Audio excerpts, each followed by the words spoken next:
So this is just a preview of the payment page that we're just basically going to be using to receive dollars. So I'm going to just do code, and I'm going to just say Kinder. Then we need an email. So I'm going to just use Sam.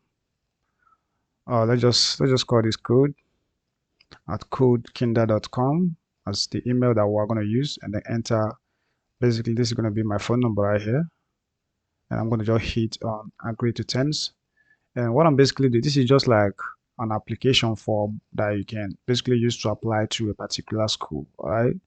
And we can hit on where it says create an account in here, and then if it goes through, it's going to get in here and then generate this application ID for you, the email you used, and this is the amount that the person needs to pay. All right, and we do have two forms of or two payment gateways right here. I've only implemented that of the Paystack. So if you hit on pay with Paystack in here, it's going to attempt to collect the payment for us. So this is it right here. So this is the email we used, code at codekinder.com, pay $50. And this is basically a test environment, guys. So bear that in mind.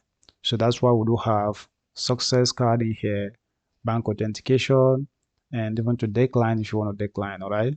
So if you want bank authentication, you can do that. But I'm going to just basically choose this since it's so fast, and then click on where it says pay USD $50 right here.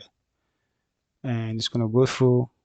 So the payment is successful, and then it's retraced back to our website. It says payment successful, and the payment has been, the application fee has been processed.